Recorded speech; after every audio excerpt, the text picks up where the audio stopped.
Fala galera, bem-vindos de volta ao canal Tudo é História. Aqui quem fala é o professor Hilário Xavier e o canal Tudo é História é integrante da plataforma educacional YouTube Edu.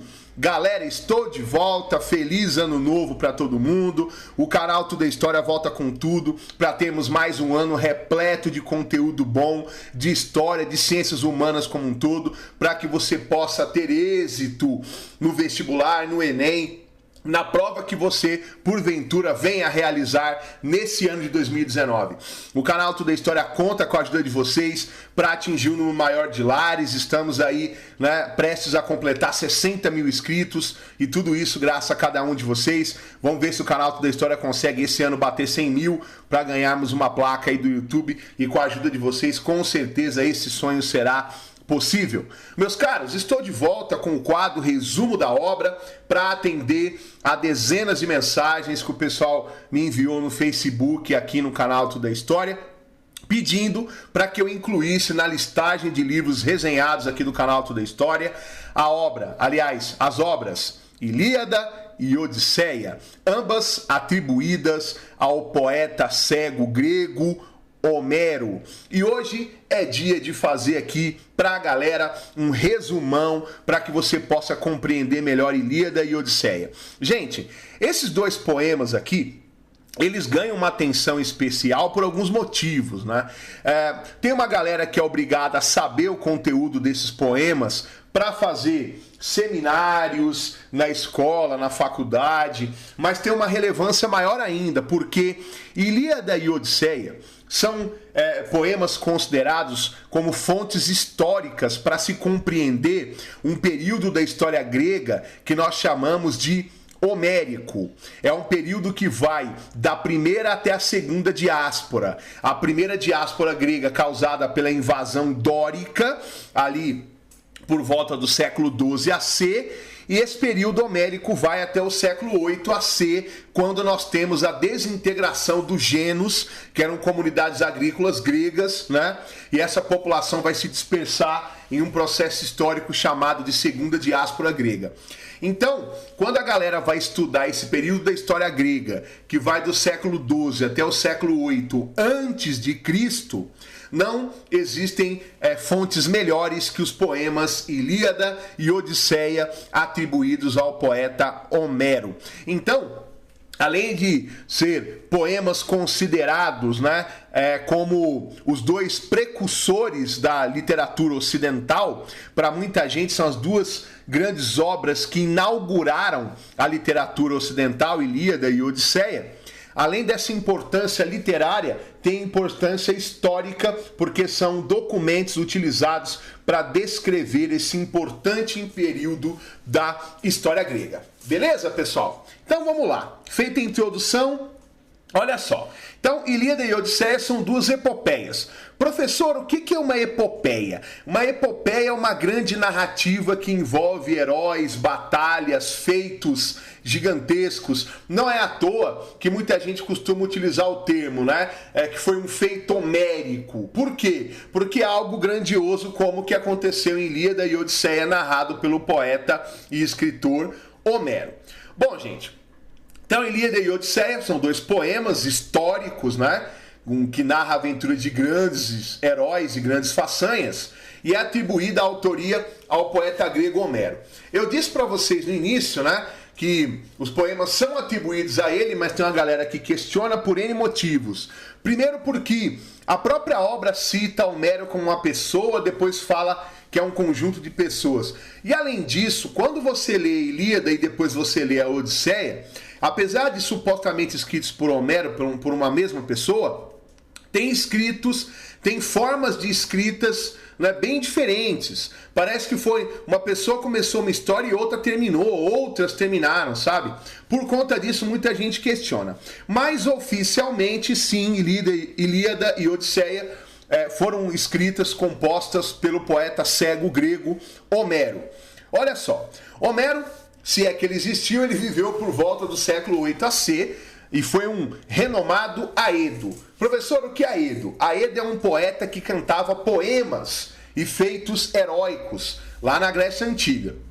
E as suas principais obras, né, dentre as principais estão Ilíada e Odisseia. Como eu disse anteriormente, apesar de muita gente questionar a existência dele, os poemas são atribuídos à sua autoria. Bom, a importância desses poemas é que eles são fontes, né, históricas para se conhecer melhor as tradições e os costumes da Grécia Antiga, principalmente após a invasão das tribos dóricas no século XII a.C. nascer. Bom, de forma resumida, na Ilíada, Homero narrou um período entre o 9º e o 10º ano da Guerra de Troia. A história central do poema Ilíada é a Guerra de Troia. Tanto é que a palavra Ilíada vem de Ilion, né, da palavra Ilion, que significa ilha de cavalos, que seria a cidade de Troia. E essa Guerra de Troia teria sido iniciada, né, segundo a lenda, com o sequestro de Helena, que era a mulher do rei grego Menelau. E essa história termina com a vitória dos gregos, né, sobre os troianos. O poema conta que vários reis e príncipes gregos estavam reunidos. Paris, que era o príncipe mais novo de Troia, teria se encantado com Helena. Afrodite teria aparecido para ele e feito um combinado, um acordo com Paris, que se ele votasse nela como a deusa mais linda do Olimpo, ela daria a ele o amor da mais bela entre as mulheres. Porém, nem esperou o resultado aí desse acordo e ele levou com ele Helena, que era a mulher de um poderoso rei grego, Menelau, levou ela para Troia, né? O seu irmão Heitor ficou doido da vida, porque sabia que isso causaria uma guerra, né? Paris, esse seu irmão mais novo e intempestivo, acabou causando uma guerra, né? O Heitor ficou furioso por conta disso. O irmão levou Helena escondido para Troia e sabia que Menelau ia atrás da mulher, né, para se vingar dessa traição. Já o poema Odisseia vem, né, da palavra Odisseu, aqui o nome dele foi traduzido para Ulisses, né? Ele era um famoso herói grego e o livro Odisseia narra a volta dele para casa após a Guerra de Troia. A terra natal do Odisseu era a ilha de Ítaca. E o poema Odisseia é legal porque mostra que no caminho o Odisseu vai passar por várias provações, né? Várias aventuras realmente assim, homéricas, né? Sem querer fazer trocadilho. E tudo aconteceu porque na volta para casa ele matou um ciclope, que era filho de Poseidon, e por conta disso Poseidon colocou várias provações no caminho de Odisseu, né, Ulisses, aqui na nossa tradição, quando ele estava voltando para casa louco para se encontrar com a sua mulher novamente, já que ele ficou 10 anos em guerra. Beleza, pessoal? Vamos lá. Olha só. Ambas as epopeias retratam, né, de maneira muito fiel os costumes gregos da época, por isso que as duas obras são tão apreciadas.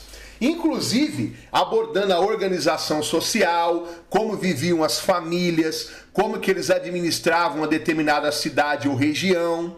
O livro conta até dos aspectos físicos da cidade, chegando a mencionar que Troia era cercada por muralhas, e isso que fez com que dificultasse a vitória dos gregos, né? E você sabe, a parte mais famosa do livro, né? Para vencer essas muralhas, os gregos tiveram a ideia de construir um enorme cavalo de madeira, já que os troianos adoravam cavalo, e só que esse cavalo, na verdade, era uma grande armadilha. Dentro desse cavalo de madeira, tinha soldados gregos escondidos, né? Esse cavalo foi largado nos portões de Troia.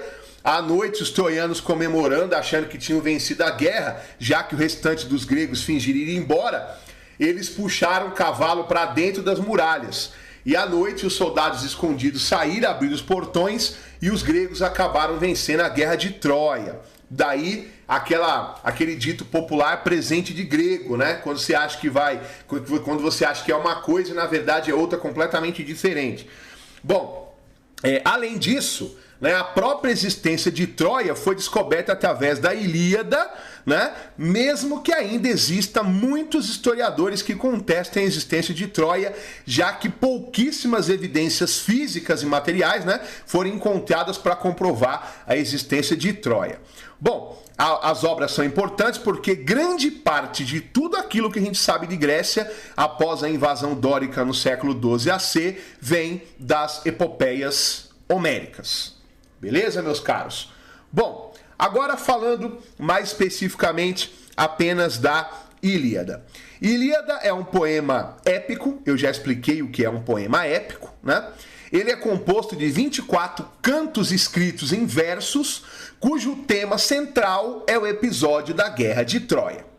Bom, segundo Homero, né, a ação se passa no 9º ano do cerco imposto a Troia pelos gregos, e grande parte da história é centrada em Aquiles, que era um semideus cujo único ponto fraco era o calcanhar que a mãe esqueceu de banhar no rio da imortalidade. E a fúria de Aquiles, né, foi provocada pelo rapto de sua escrava Briseida e também pela perda de um grande amigo íntimo, seu primo Pátroclo. E Pátroclo foi morto em combate com o Heitor, né? E o Heitor ainda molestou o corpo do primo dele, saiu arrastando e tal. Só que o Heitor só matou o Pátroclo porque acreditou que estava lutando com Aquiles. O Pátroclo utilizou, né, a armadura do primo e acabou ludibriando o Heitor, que era um grande guerreiro, né? Ele era o príncipe herdeiro de Troia, acabou matando o Pátroclo. Só que isso despertou, né, a fúria de Aquiles. E Aquiles, que até então não estava se envolvendo diretamente na guerra de Troia, ele entra no conflito e acaba por matar Paris e também o Heitor, e ele vai arrastar o corpo do Heitor também pelas muralhas de Troia, acaba se vingando ali. Só que o Aquiles, né, um semideus poderosíssimo, no fim da história acaba morto por Paris, o irmão mais novo do Heitor, que causou toda essa confusão ao relevar Helena para Troia junto com ele, né?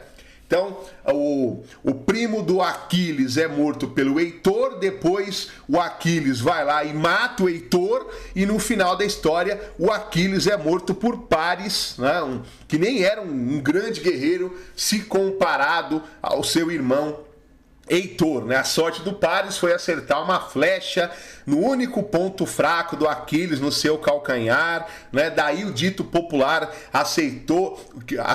pegou no calcanhar de Aquiles, né? Calcanhar de Aquiles como ponto fraco de alguém, assim como o Paris acertou o calcanhar do Aquiles com uma flechada. Bom, senhores, já a Odisseia é uma obra consagrada ao retorno de Ulisses, né? Que durante 10 anos afrontou perigos na terra e no mar, antes de poder chegar ao reino de Ítaca, de volta para sua terra natal. O mar é quase que o personagem principal, onde Ulisses batalhou como herói, né? Em vários esforços para voltar para casa. E na primeira parte, Telêmaco parte à procura do seu pai, né? Telêmaco era filho de Odisseu. Na segunda parte, volta de Ulisses, né? Recolhido após um naufrágio pelo rei Alcino. Ele relata as suas peregrinações que o levaram até o Ciclope de um olho só, terra de devoradores de homens, e como ele e sua tripulação o cegaram, a fim de fugirem de seu poder. Conta também, né, como ele foi protegido pelo seu próprio fascínio mágico, forçando a feiticeira Circe a quebrar o encanto que tinha transformado sua tripulação em porcos.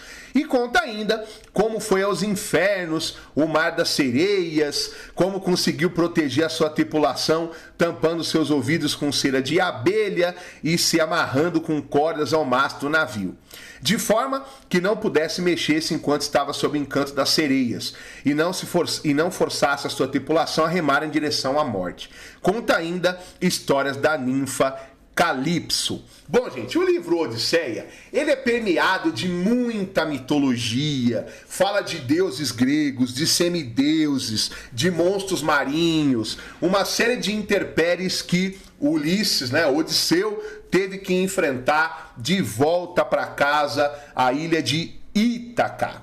Olha só, seguindo ainda na obra Odisseia, na terceira e última parte, a vingança de Ulisses, que eu particularmente é a parte da obra que eu acho mais legal, mais interessante de se ler, Ulisses, né, ele volta para Ítaca e ele acaba se disfarçando de mendigo. E ele chega ao palácio, né, que estava invadido pelos pretendentes, né, à mão de sua esposa, a Penélope. Ela, porém, declara que ela só se casará com aquele que conseguir manejar o arco de Ulisses. E nessa oportunidade, então, ele se dá a conhecer, né? Ou seja, ele revela a sua identidade e ele massacra os pretendentes da sua mulher, a Penélope.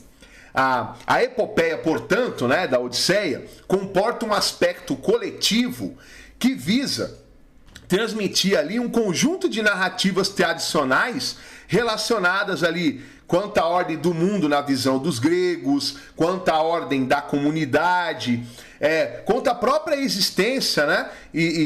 São tudo isso, todos esses pontos são frutos de proezas divinas, de heróis excepcionais. A obra mostra, né, que muita coisa que rege ali o mundo grego é fruto da coragem, né, e das façanhas e proezas divinas de heróis excepcionais, como é o caso de Odisseu, como é o caso de Ulisses. E a epopeia ainda descreve-se, né, então, por longas narrativas poéticas de aventuras heróicas. Beleza, pessoal? Lembrando, gente, que isso aqui é apenas um resumo para você ter um norte acerca da obra. Não dispensa a leitura dos originais. O canal Tudo é História está aqui para ajudá-los. Fique conosco que em breve teremos novos livros resenhados aqui no nosso canal. Teremos resumos para que você possa ter conhecimento de obras clássicas, né, que irão nortear os seus estudos daqui para frente. Obrigado pela companhia de vocês. Não deixe de compartilhar essa aula com seus amigos. Deixa um likezinho para fortalecer o nosso trabalho. Tudo aqui é gratuito e feito com muito carinho para ajudar quem está estudando, buscando um objetivo na vida aí. Um abraço, obrigado pela companhia de vocês e até a próxima aula.